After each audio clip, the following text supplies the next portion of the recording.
গরিব হওয়ার পিছনে অন্যতম কারণ হচ্ছে ভারত। গরিব হওয়ার পিছনে আজকেও আপনি দেখেন, আজকে তেলের এই ক্রাইসিস বলতেছেন না, সরকার যে কথা বলতেছে সেটা আজকে বলে দিচ্ছে আপনাদেরকে। আমাদের দেশে পর্যাপ্ত তেল আসছে, কিন্তু এই তেল তো আপনি দেশে দিতে পারছেন না, কারণ এই তেল আপনি তো সেভেন সিস্টারে দিচ্ছেন। কারণ কলকাতা থেকে আপনি আজকে বাংলাদেশ দিয়ে পাইপলাইন করা আছে, আপনি পাইপলাইনে বলে ডিজেল নেবেন, সমস্ত পোর্ট বন্ধ, আপনি এই সেভেন সিস্টারের তেল কোথায় থেকে আসতেছে? সেভেন সিস্টারের তেল আসতেছে কোথায় থেকে? আপনার সাথে সেই চুক্তি শেখ হাসিনা করে গেছে, তেল আসবে এখানে, সেই তেল আপনাকে এতখানি দিতে হবে। আপনি কি আজ পর্যন্ত পারছেন আদানির চুক্তি বাতিল করতে? ইন্ডিয়ার সাথে যে যে চুক্তি হয়েছে হাসিনা করে গেছে, তার মধ্যে ওয়ান অফ দ্য চুক্তি ছিল এই সেভেন সিস্টারকে আমাদের থেকে তেল দিতে হবে। এটা কি কোনো এই চুক্তি সরাইতে বললাম, চ্যালেঞ্জ দিলাম, সরকার দেখাক যে এই চুক্তি নাই। আমার যদি 10টা জাহাজ এসে মোংলা পোর্টে থাকে, তাহলে আপনি কেন বলতেছেন না এত লিটার তেল প্রতিদিন এত লিটার খালাস হচ্ছে, আমার পেট্রোল পাম্পের সামনে কেন লাইন থাকবে?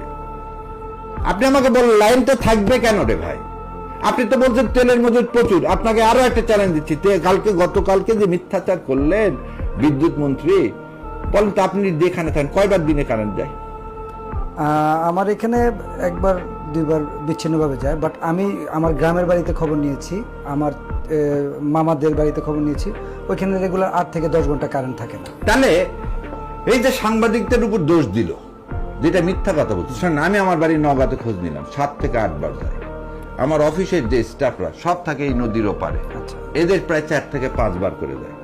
আপনি গুলশান বনানী দিয়ে তো আমার বাসা ধানমন্ডিতে, আমার এখানে একবারও কারেন্ট যায় না। আমি বুঝি না কারেন্ট যায় কিনা, কারণ জেনারেটর অটোমেটিকলি অন হয়। এই যে আমার চেম্বারে কখন কারেন্ট যায় আর আসে আমি তো টের পাবো না। কিন্তু আপনি কি এই ধানমন্ডি গুলশান বনানী দিয়ে সারা বাংলাদেশকে আপনি তুলনা করতে চান? আর আমাকে একটা জিনিস বলেন যে আজকে তেল সেভেন সিস্টারে যাওয়ার রাস্তাটা কোথায়? সেভেন সিস্টারে কি ওয়াগন দিয়ে তেল নিয়ে সেভেন সিস্টারকে পূরণ করতে পারবেন? সেভেন সিস্টারে তেলের অভাব হচ্ছে না কেন? সেখানে তো আমাদের মতো অবস্থা। তাহলে এই তেলের তো সেখানে ডিপো নাই, তেলের ডিপো হচ্ছে উড়িষ্যাতে এইদিকে, সেভেন সিস্টারে না। আপনি সেভেন সিস্টারে তেল দিয়ে আজকে এই অকাম ঘটাচ্ছেন, আর আমার দেশের মানুষের উপরে আপনি কি দিচ্ছেন? দোষ দিচ্ছেন বিদ্যুৎ মন্ত্রী। এবং এই জন্য বিদ্যুৎ মন্ত্রীকে মিথ্যাচার করতে হচ্ছে, কারণ বিদ্যুৎ মন্ত্রী তো ছিল ইন্ডিয়ায়। আপনারা খালি সালাউদ্দিন সাহেবকে দেখেন, বিদ্যুৎ মন্ত্রী এতদিন ছিল কোথায়? ইন্ডিয়ায়। কোন ইয়াতে ছিলেন উনি? ইন্ডিয়াতে। উনি কি রাজনৈতিক অ্যাসাইলাম চাইছিলেন টুকু সাহেব? না। তাহলে উনি মেহমানদারিটা পাইলেন কিসে?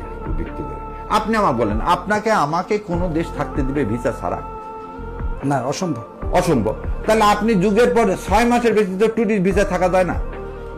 6 মাসের বেশি ট্যুরিস্ট ভিসায় থাকা যায় না। আপনি যুগের পর যুগ ইন্ডিয়াতে থাকলেন কিভাবে? পলিটিক্যাল অ্যাসাইলাম ছাড়া। বিনা স্বার্থে সাউথ ব্লক আপনাকে রাখলো। তাহলে টুকু সাহেবকে কেন রাখছিল? কারণ টুকু সাহেবকে রাখার ব্যবস্থা করে দিয়েছিলেন আবার তার বিআই সেলিম সাহেব। তার বিআই শেখ সেলিম সাহেব, হেলাল সাহেবরা তার ব্যবস্থা করে দিয়েছিলেন। সেজন্য ট্রেন ধাপ হয়ে চলে আসছে। সেজন্য এটা ধামাচাপা দেওয়ার জন্য বলতেছে যে মিডিয়া মিথ্যা কথা বলতেছে। 8 বার 10 বার আমার সাফিসিয়েন্ট তেল আছে, সেই তেল আপনি এই সেভেন সিস্টারে দিচ্ছেন বলেই আমার তেলের ঘাটতি হচ্ছে। দ্বিতীয় কথা, ইন্ডিয়াতে যেখানে তেল নেই, আপনি চায়না থেকে কেন তেল নিচ্ছেন না? ও ভোটের আগে তো আপনি কথা দিয়ে আসছেন চায়নার সাথে সুসম্পর্ক রাখা যাবে না।